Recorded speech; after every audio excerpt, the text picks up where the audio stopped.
Welcome back, YouTubers, to another Raw Rundown with us, the British Fist. Ka-ching. Ka-ching indeed. Subscribe down below, like down below, and comment down, all down below. And make sure you contact us in the links in the description box below. Everything is below now, isn't it? It's all indeed below. I'm Mr. Parkin. This guy's sitting next to me. He's not below anything. He's above. He is above everybody. It's none other than NJ, people. What's up? And we hope you guys indeed had a happy new year. And to celebrate the new year, WWE decided to have this like Champions Night thing, which sounded like a kind of rip-off of Champions Thursday to me. Pretty much. I mean, they weren't really going to, especially after that 2.2 they got on Christmas Eve, they were really trying to pull out all the stops to try and get a 2-point-something rating this week, weren't they? Worth a try. Worth a try indeed. The first thing we're going to go into, as you probably all should know by now, is the in-ring action and booking, as no pay-per-view matches are really made here apart from Rock and Punk, as we all know that's going to happen. The first thing we're going to go into is the Champions matches. This should be fun.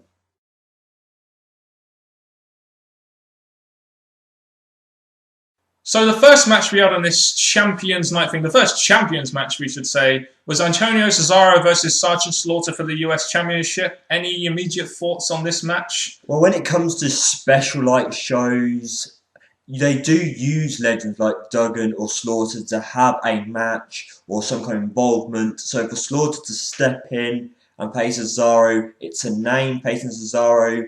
Cesaro's not really got a strong enough feud right now, so why not put him in a match that at least gives him some speciality to this show? And I think more specifically what Sergeant Slaughter gives us is like an all-American guy like Hacksaw Jim Duggan would be, where the fans can get behind him in the sense that it's like Cesaro is an anti-American and all that kind of stuff from Europe. So I like the idea of putting Cesaro against an American like that to really try and enhance what I feel should be more of an anti-American gimmick and not really a rugby gimmick. And the thing I like about this, yes, Cesaro got the win, which we obviously predicted and knew was coming, but also the attack after the match to get him heel hit after the match again. He does more to the legend. So again, little things like that. Yes, not everyone's going to care about Sergeant Slaughter, especially in this time, more than the hardcore fans. But the extra attack at the end gave him a bit of heel heat, which he needed. Got to try and get as much heel heat for Cesaro as possible. Team Hell No versus 3MB for the Tag Team Championships. Why are 3MB getting a tag title shot? Why did they even do this? Again, I think what the WWE are going to try and do, but it's only going to last a few more weeks to maybe a month, they're going to make 3MBs have their own TV part. They've been involved with The Miz, the tag champs, but the fact they lost here puts them away from that and away from the tag team titles and moved the tag team titles onto bigger names. Hopefully so. I don't know why 3MB are getting a championship shot. Big Show faced Ricardo Rodriguez for the Worldwide Championship, I believe, in this show. This really wasn't about the match, really. It was all about Del Rio, and we're going to talk more about Del Rio's character in a future section. But thoughts on this match? I mean, did you actually watch it? Because I really didn't see this match. I really don't care, because the thing, it didn't really stand out. Yes, at least it went against Sheamus again. But with this match, Ricardo Rodriguez with Del Rio at ringside, it gave us a feel that there may be something still there for Del Rio, which we will get to later. But I just honestly don't really care. I still think Ricardo should just go off on his own and be a babyface. He's way more entertaining than Alberto Del Rio. And we saved the best till last, guys. Kofi Kingston versus Wade Barrett for the IC Championship. You know, I should be sitting there a happy man. I really should. The guy from Britain who I've been supporting for quite a long time, Wade Barrett, won an IC Championship. This may have been a lot better if he didn't come into the WWE saying anything other than a Worldwide Championship match was a joke. He didn't just go on a 7 straight losing streak. I don't know how to feel about this. It seems to me like they're just giving him this out of fucking nowhere rather than actually building up to a championship win. The way I look at this is that Barrett is not where he should be. The WWE have let him down. Yes, he's a champion, which is great and all, but he's been the IC champion before, so it's nothing new for Barrett. And the fact is, the IC belt is still nothing really important. They're trying to put into fuse matches, but it's not really going anywhere. So I think they've let Barrett down. All I can say is congratulations for becoming champion once again. Yeah, congratulations, Wade Barrett. It's just a shame that WWE have really fucked up your return. And hopefully, I guess to put a positive spin on this, hopefully this will be the start of a good 2013 for Wade Barrett now. Because he has promised that, so all I can say is hopefully he'll hold it for a few months, but when it comes to a bigger pay-per-view or a bigger chance to win a higher championship, go for it. So in terms of non-championship matches, we got Miz and Cena versus the Rhodes Scholars after that opening segment they had, which Cena won. I don't know why they couldn't give Miz the win here. This kind of just seemed random and kind of meaningless. The only good thing I'll say about this is normally if you go against Cena or team with Cena, it puts you in the spotlight for a moment. And the Miz here teaming up with Cena, yes, it may have been just a one-off match, but you've put Miz in a high place with John Cena as a face, so maybe, yes, it's not being long-term, but it's gave him at least a spotlight on Raw. I mean, if you put a guy in with John Cena, that kind of says, you know, we're going to try this guy as a babyface. I'm going to talk more about Miz being a babyface in the character enhancement and storyline advancement section. So we move on to Sheamus versus Ziggler again. The highlight of this match, I guess, being the end when Shield came in and attacked Sheamus. Seeing the same matches again, and Ziggler's forwarding a storyline. It's the same old match, but with the Shield actually doing something on a Raw. This was good, attacking a top name. Good thing there. Ziggler there, escaping away with AJ. The Shield actually attacking Sheamus. It's making you feel that they're attacking Raw wrestlers, SmackDown wrestlers. What are they actually going to build up to later on? And then you had Ryback versus The Shield, which never actually happened because The Shield attacked Ryback, and then you have Sheamus coming down, and then you have Randy Orton returning to make the save.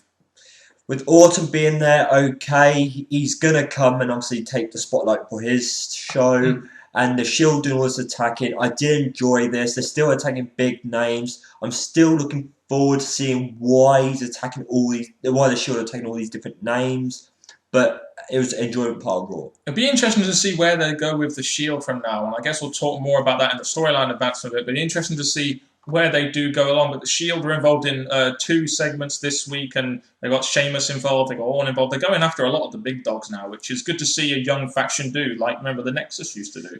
And we just say that, obviously, The Shield are getting what they deserve. They're getting spotlight, they're getting on-show segments. Yes, you could say the fact they were in 2 here, going to get big names. They weren't overly done because hopefully they're setting up something down the line. So we're about 4 weeks away from Royal Rumble. Obviously, we're going to have Punk versus Rock. We're going to have the Royal Rumble. You've got to think that WWE really aren't going to care too much about other matches on that card because they already have their main 2 drawing points. They got the Rock and the Rumble. But that means, I guess, we don't really get too much storyline advancement. Usually at this time of the year, storyline advancement is very minimal because a lot of people are involved in filler. And I think one person who definitely is involved in filler right now is Miz. They haven't really given him a feud yet. I mean, when you turn a guy face, you really want to establish a face turn against a big-time heel. But they haven't really done that, and that kind of surprises me. Well, filler might be the word to describe this, but the fact, like we said earlier, or I said earlier, the fact that he was with John Cena has put him up as a top baby face. I think it's slowly, really slow, I'm going to call it, real slow build-up to whatever's going to come after the Rumble for Miz, I think. I mean, Miz really needs some kind of defining win as a babyface, and he needs a feud. I mean, for God's sake, a feud. He's not going to beat CM Punk. Let's face that. Mae Young gave birth to Hornswoggle. Yeah. Is Del Rio heel or face? I don't get it. He runs over Santa. Sheamus helps him on the SmackDown. Now he's against Big Show, and what is going on with Del Rio right now? I don't really understand. We got slapped in the face last week for saying that he's back as a heel again, but with Del Rio, he keeps teasing face and heel, so the fans are not going to know which way to get behind him as. So to be honest, like I said last week, I'm saying it again this week, I don't think Del Rio's working either way. No, I mean, why would the fans cheer for a guy that's been a heel for the last 2 years? The only thing that is going to get him over is a character change or using Ricardo. And they're trying to use Ricardo, but that's only getting Ricardo over as a face. It's not really helping Del Rio. And even the fact that he's going against the Big Show. Why would anyone want to cheer for Del Rio at this point? I mean, I don't get why they're sort of flip-flopping here. Well, my quick question here, to get a discussion going, what would you do to Del Rio to get him some relevance? Because at the minute, the WWE's ideas are not working. Also, who do you think Cesaro is going to feud with going into Rumble? I mean, they've had him just finish off a feud with R-Truth. He's injured now. Do you think this could be a good time for maybe a returning Christian to come back or something and feud for the US title? I think it's going to be another fill-up in Rumble if they do put the belt on the line. Do you know what? Here's a great idea. One guy that's not doing anything right now that needs a feud, The Miz. Why not have The Miz go after Cesaro's US Championship and have them feud? I'm just saying. Seen in the main event, Miz in the main event. So I guess from this edition of Raw, we have two main talking points from this show. The first talking point that is this should be an interesting little back and forth between us two. The AJ and Ziggler New Year's Toast promo segment that main evented the show. I watched this back, and I must admit I did like this segment, but I know that you just dislike this segment. It's going to be an interesting discussion here. Well, the way I see it is that, yes, they're slowly trying to make Ziggler seem important, but every time they do it, something knocks him back somewhere down the line. Like, yes, he beat John Cena at the pay-per-view, but that was because of AJ. He couldn't be doing much to Sheamus, and things just keep knocking him back. Here, you give him the mic. Good, because I personally enjoy him on the mic. But then, every year, John Cena has the same New Year's resolution. Keep me at the top of the WWE, and no one else is going to pass me. And that includes you, Ziggler. Right, okay. I personally, when I look back at this, I really enjoyed the segment. I think two reasons why I enjoyed this was because, number one, Ziggler showed that he could actually handle a main event segment and a main kind of draw of the show. And the one other thing I liked about it is even like you had Ziggler going over Cena's bad year and was talking a lot of truth there, and he delivered that very well. And then you had Cena coming out, and I know a lot of people do not like Cena, you included, but I felt Cena did personally deliver on the mic. Yes, him and Ziggler were pot-shotting a little bit between the two. There was a couple of shoot elements there, but generally I felt that John Cena handled himself very well on the mic, pointing out that he had a bad year and he never actually wanted Superstar of the Year, but they all voted it. And then there's two bad things about this. Cena's promising to become champion again. He hasn't been champion since, middle of last year? Thank God. And the last point is Cena tried to copy the DX falling shit moment. What, AJ and Ziggler end the show by getting covered in shit. I thought that was quite entertaining personally, but you know, I don't know. I thought personally, as a main event segment, I did think this was quite good. He also announced that he would be in the Royal Rumble. But I thought this was a really good segment. That's just my opinion. Just rebuttal. Next. You didn't like the segment? Next. Specifically why, though? Just my point's made out. It's just like John Cena knew what was coming. Okay, then we had the Punk segment with McMahon. You actually had McMahon kind of come out for a semi-meaningful segment after most times he's just coming out and having this really awkward segment with Vicky Guerrero. Vince McMahon, having him on Raw, yes, it may be good because you're having the chairman making his TV appearances. His last ones haven't really stood out as a Vince McMahon moment. Him coming out to Punk again. The feud between Vince and Punk keeps coming and going, but at least this is somewhat setting up what we need for the future.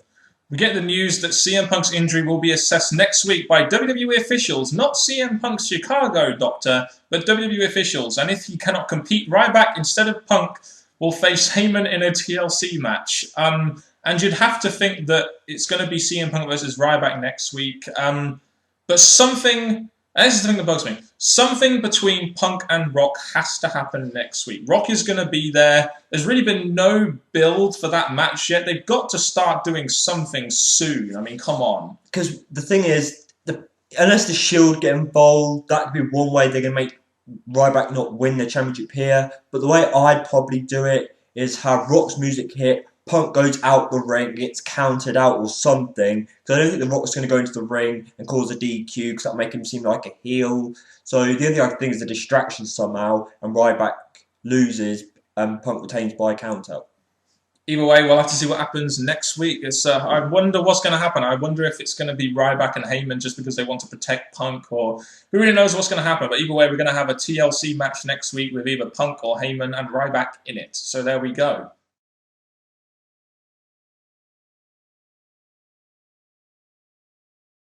So we hope you guys had a happy new year, and also put your thoughts and comments on this week's Raw down in the comment section below. I must admit, I did watch the Punk segment and the Ziggler segment because that is really all I really recap from this week's Raw. How about yourself? Again, Raw's still not giving me the want to watch. Yeah, we've got Brock next week, but again, the rest of Raw I know it's not going to be that great, so I'll probably watch it on Tuesday, watch the Rock segment, the Rock involvement.